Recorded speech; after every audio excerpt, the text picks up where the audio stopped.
Hello and welcome to Speak Up, the podcast where we help you become a confident English speaker, no matter your current level. I'm Ryan, and today's episode is all about getting started with English from scratch.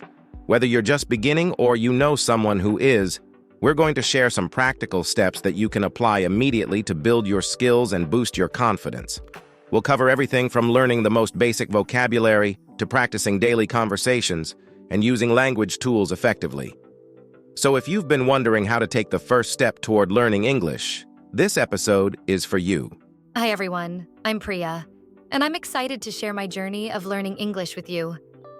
I remember when I was in your shoes, starting from scratch, and feeling a little overwhelmed. I didn't know where to begin or how to approach it. But over time, I discovered simple, actionable steps that made learning less intimidating and more fun. For example, I started with just learning a few basic phrases that I could use every day, and it quickly helped me build confidence. In today's episode, we'll discuss how you can do the same, starting with the basics, making use of the tools you already have, and most importantly, staying consistent. Trust me, it's all about those small steps that lead to big progress. So, let's start by focusing on the basics. When you're just starting to learn English, it's crucial to build a foundation with high-frequency words and common phrases. These are the words and sentences you'll hear and use the most. Start by learning basic vocabulary like numbers, days of the week, or common objects around you, things you encounter every day. For example, when I was learning a new language, I started by labeling everything in my house with its name in that language. You can do the same with English. Label your kitchen items, furniture, or even your phone to reinforce these words constantly. That's a great approach, Ryan.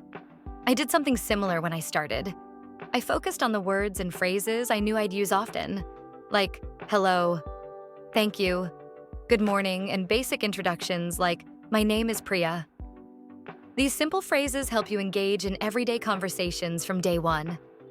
I remember practicing, how are you? And what's your name? With my family, and soon I was comfortable using them with strangers. It gave me the confidence to speak without worrying about complex sentences right away. Exactly, Priya. Once you've got the basics down, you can start building on them. Learning short, everyday phrases like, I would like, where is, and how much does it cost will help you navigate basic conversations. These are phrases you can use in real-life situations, like when you're shopping or traveling. It's not just about memorizing, it's about practicing them so often that they come naturally to you when you need them. Remember, starting small with these common phrases gives you a solid base to expand from. Yes, Ryan. And another thing I found helpful as a beginner was listening to simple English conversations. I would watch children's cartoons or listen to English songs with subtitles. The language in these is usually slower and easier to understand, so it's a great way to immerse yourself in the sounds and rhythm of English. I used to repeat phrases from my favorite songs just to get the pronunciation right. This way, I got used to speaking English even before I was fully comfortable with it. That's a fantastic method, Priya.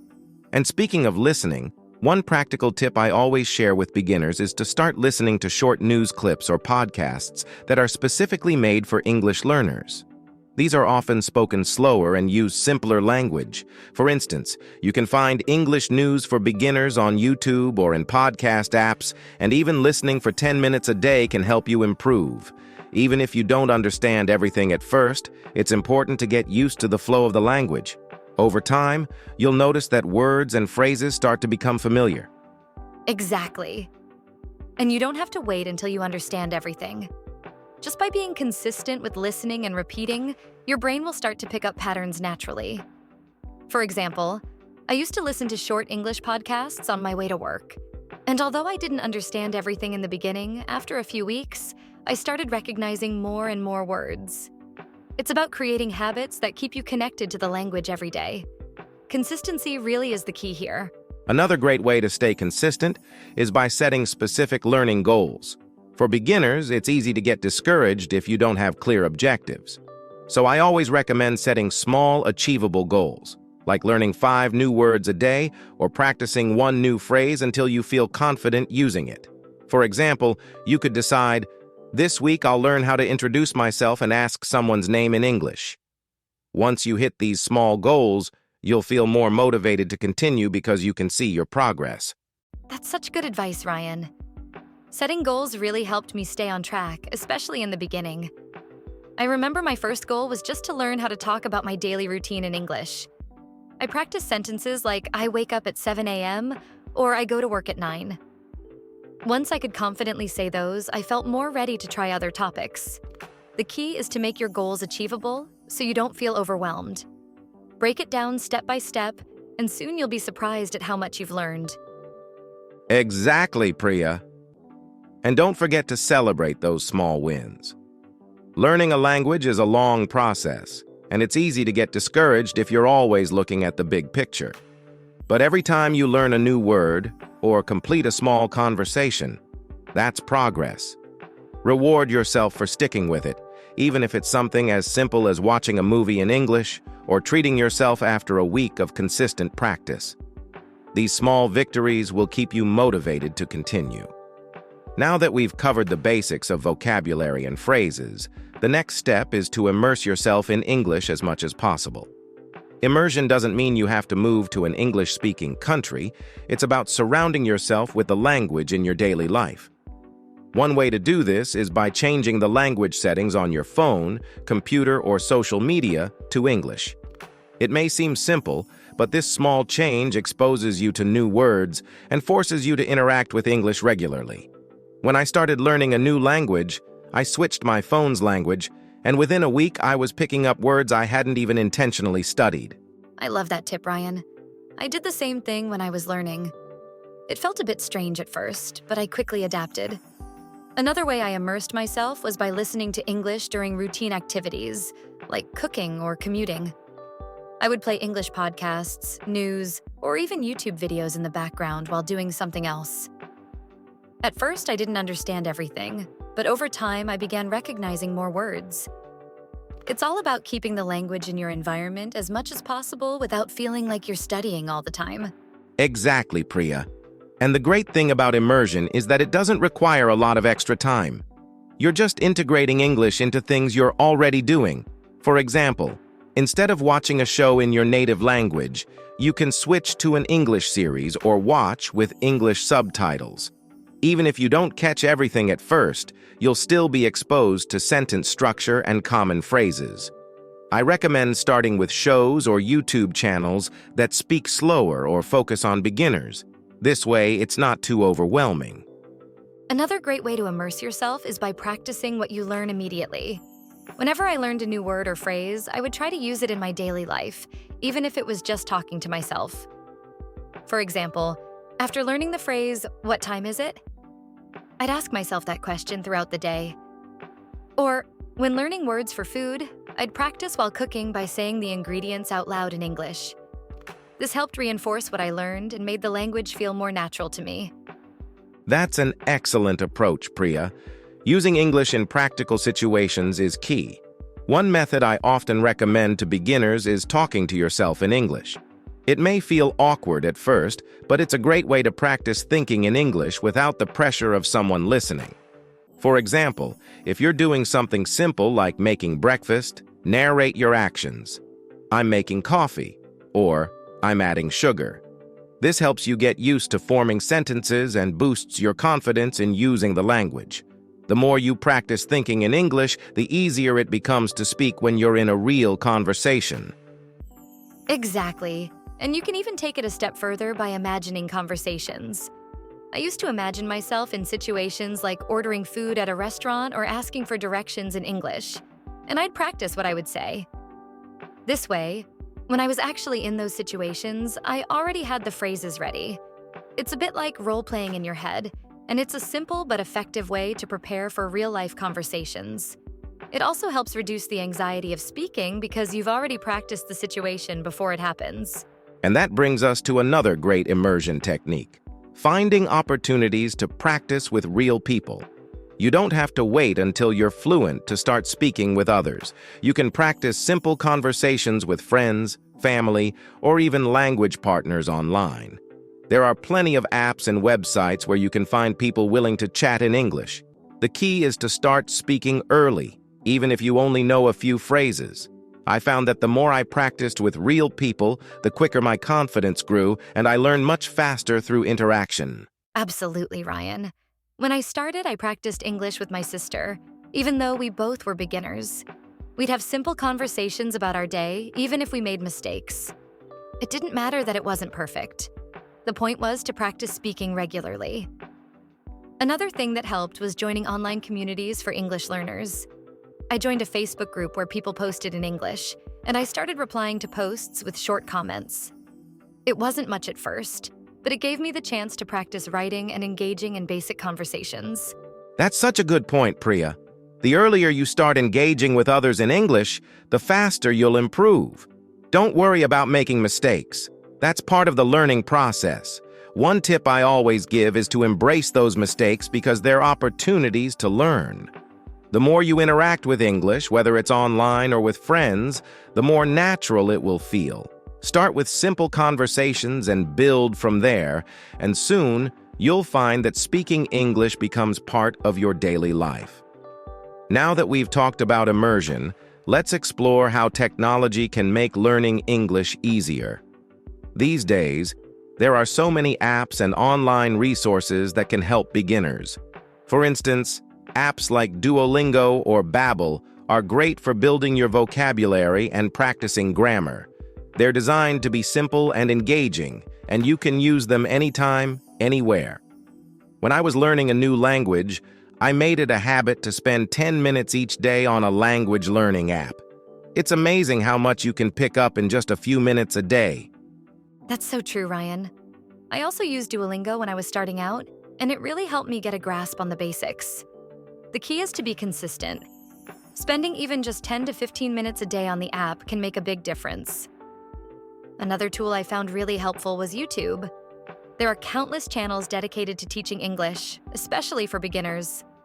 I followed channels that explained grammar rules in simple terms, or focused on daily conversations. Watching videos helped me understand pronunciation and how native speakers use common phrases in context. Exactly, Priya. YouTube is such a powerful tool for beginners. You can watch everything from beginner-level English lessons to full conversations. One thing I recommend is to find channels that focus on slow, clear English and that use everyday vocabulary. Another tool that's often overlooked is Google Translate. It's not perfect, but it can be helpful when you're stuck on a word or phrase. You can use it to quickly translate a word or even to hear the pronunciation of words you're learning. I'd often use it to double-check phrases while I was practicing. Another great modern tool is language exchange platforms like HelloTalk or Tandem. These apps connect you with native English speakers who want to learn your language, so you can help each other practice. When I started, I used HelloTalk to find language partners. We'd exchange messages in English and my native language, helping each other out. The best part is that I got to practice real conversations with people from around the world, which helped me improve my writing and speaking skills in a very natural way. I love language exchange platforms for that exact reason. They allow you to practice in a conversational setting with someone who is also learning, so there's no pressure to be perfect. Another useful tool is English learning podcasts. There are tons of podcasts designed specifically for English learners, where they speak slower and use simpler vocabulary. For example, podcasts like English Learning for Beginners focus on topics relevant to daily life, and you can listen to them while doing other tasks, like commuting or exercising. It's a great way to absorb more English without even realizing it. Yes, podcasts are amazing for learning on the go. Another resource I found really helpful was online courses. There are free platforms like Coursera or edX where you can find beginner English courses. These courses often cover everything from grammar to pronunciation and give you structured lessons to follow at your own pace. When I needed more formal guidance, I took a few online courses, which helped me solidify my understanding of the language. They're especially good if you prefer a more structured approach to learning. That's a great point, Priya. Structured online courses can give you a clear path, which is important if you feel lost or don't know where to start. I also recommend using flashcard apps like Anki or Quizlet to help memorize vocabulary. These apps use spaced repetition, which means they show you words just before you're likely to forget them. It's an incredibly effective way to learn new words and reinforce what you've already studied. You can even create your own flashcards with the words and phrases you find useful in your daily life. I love using flashcards. I made my own set of digital flashcards with Quizlet and reviewed them during breaks or while waiting for appointments. Another tool that worked for me was using online dictionaries like Merriam-Webster's Learner's Dictionary. It not only defines words, but also shows you examples of how to use them in sentences. When I came across a new word, I'd look it up, listen to its pronunciation, and then try to use it in a sentence. It's a simple habit, but it really helped me expand my vocabulary. Exactly, Priya. Online dictionaries are great because they give you context for the words you're learning, and context is key to understanding how language works in real situations. Another tech tool I found useful is using voice assistants like Siri or Google Assistant. You can ask them questions in English or give commands, which forces you to practice speaking and listening. I found that interacting with technology in English is a great way to build confidence without the pressure of speaking to another person. It's all about using the tools that are already part of your daily life. Now that we've covered using modern tools, let's talk about the most important part of language learning: actually using it with real people. Even as a beginner, practicing with others is key to building confidence. You don't have to wait until you're fluent. One way to do this is to find a language partner. This could be a friend, family member, or even someone you meet through language exchange platforms like HelloTalk or Tandem, which we mentioned earlier. The idea is to keep the conversation simple at first. Focus on greetings, introductions, and everyday questions. You'll find that the more you practice speaking, the more natural it becomes. That's exactly what worked for me, Ryan. I started practicing with my sister, and although we were both beginners, it really helped me get comfortable with speaking. We kept the conversation short and focused on simple topics like, "What did you do today?" Or, "What do you want to eat?" The key is to make it a regular habit, even if it's just for 5 minutes a day. I also found that having someone to practice with held me accountable. It pushed me to use English daily instead of just studying it. Those small conversations made a huge difference over time. Exactly, Priya. Another great way to practice is through role-playing everyday scenarios. You don't need a partner for this.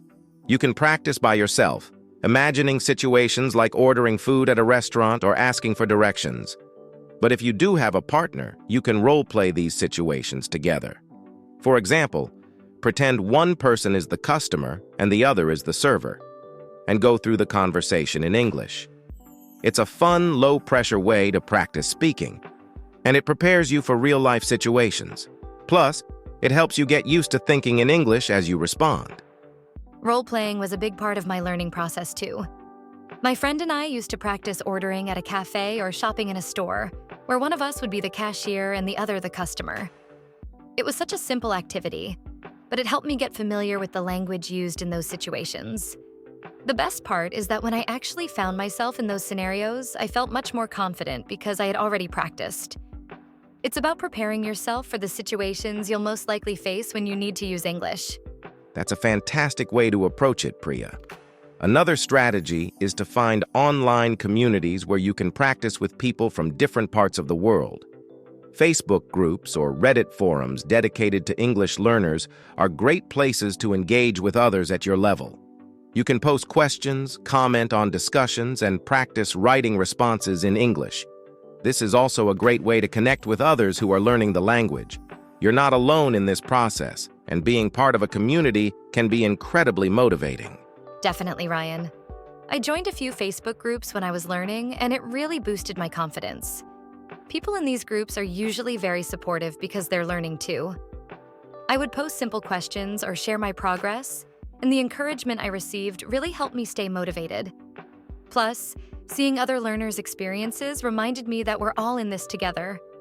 It's also a great place to get feedback on your English in a non-judgmental space, which is crucial when you're just starting out. And when it comes to getting feedback, it's important to embrace your mistakes.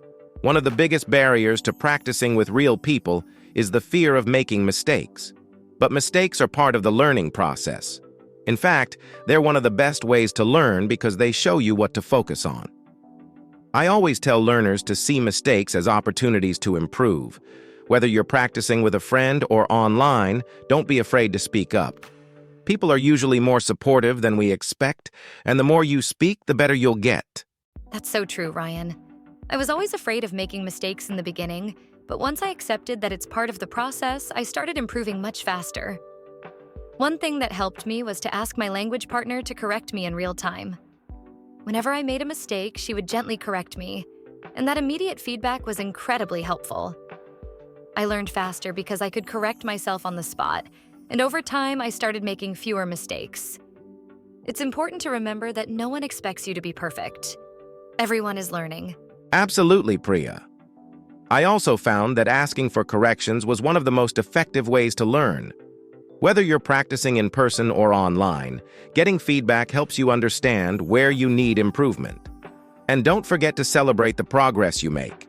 Every small step counts, whether it's completing your first conversation or learning how to introduce yourself confidently. The key is to keep practicing with real people. Over time, you'll see how much your fluency improves just by using the language regularly. Now that we've talked about practicing with real people, let's focus on something crucial for beginners: setting realistic goals. One of the biggest reasons people give up on learning a new language is because they set goals that are too ambitious, and they get discouraged when they don't reach them. So, my advice is to start small. Set daily or weekly goals that are achievable. For example, you could set a goal to learn 5 new words a day, or to practice speaking for 5 minutes each day. These small, manageable goals will build up over time and keep you motivated as you see progress. That's great advice, Ryan. I remember when I started, I set a goal to practice English for 10 minutes a day. It didn't seem like much, but those 10 minutes added up quickly. And within a few weeks, I noticed a big improvement in my speaking. I also made sure my goals were specific. Instead of saying, I want to get better at English, I would say, I want to be able to introduce myself in English by the end of the week. Breaking it down into specific short-term goals made it feel more achievable and less overwhelming. Exactly, Priya. It's all about breaking the big goal of fluency into smaller, actionable steps. Another important thing to remember is to track your progress. Keeping a simple journal or using a language learning app that tracks your progress can help you stay motivated. You can write down the new words you've learned or note the conversations you've had in English. Looking back at what you've achieved can be a huge confidence booster. I always tell beginners to celebrate those small wins, like finishing a conversation or successfully using a new word. Tracking progress was a game changer for me, Ryan. I kept a notebook where I'd write down every new word or phrase I learned and the sentences I practiced. At the end of each week, I'd review it and realize how much I had learned. It's easy to feel like you're not making progress when you're in the middle of the process, but having a record of what you've accomplished reminds you that you're moving forward. Plus, it gives you something to look back on whenever you feel stuck or discouraged. Exactly, Priya. And along with tracking, rewarding yourself for reaching your goals is important too. If you set a goal to learn a new set of vocabulary words or to practice for a week straight, give yourself a small reward when you reach that goal. It could be something simple, like watching an episode of your favorite TV show in English or treating yourself to something you enjoy. These little rewards help reinforce your progress and make the learning process feel more positive and fun. It keeps the momentum going. That's a great point, Ryan. I remember when I was able to have my first full conversation in English, I treated myself to an English movie night with subtitles. It made me realize that all those small steps were paying off, and it felt like a real accomplishment. The key is to stay patient and enjoy the process. Learning a language is not a race. It's a journey, and every step forward, no matter how small, brings you closer to fluency. Rewarding yourself helps keep you excited about learning. Another thing to keep in mind when setting goals is to be flexible. Sometimes you'll have busy days when you can't meet your goals, and that's okay. What's important is that you don't get discouraged. Adjust your goals if you need to, Maybe on some days you only have time to review flashcards instead of having a full conversation, and that's still progress. The point is to keep moving forward even if it's just a little bit each day. Consistency is more important than perfection. I completely agree. There were days when I couldn't stick to my plan, and I used to feel frustrated. But I realized that it's better to do something small than nothing at all. Even on my busiest days, I would review a few words or listen to an English podcast for 10 minutes while commuting. It's all about staying connected to the language. It's okay to have off days, as long as you don't give up. Over time, those small efforts really add up, and you'll notice that you're improving, even if it's just a little bit every day. Exactly, Priya. Learning a language is a process, and as long as you keep practicing, even in small ways, you'll continue to improve. The most important thing is to stay patient with yourself and enjoy the journey. Whether you're learning 5 new words or having a simple conversation, every bit of practice counts. Keep setting those realistic goals, track your progress, reward yourself, and remember that it's okay to be flexible. With time and persistence, you'll get to where you want to be. In conclusion, starting your English learning journey as a beginner requires setting realistic, achievable goals and practicing consistently, even in small steps. Using tools like language apps, engaging with real people, and tracking your progress will help you stay motivated. Celebrate your progress, embrace mistakes, and remember that learning a language is a gradual process. With persistence and patience, you'll steadily improve and gain confidence.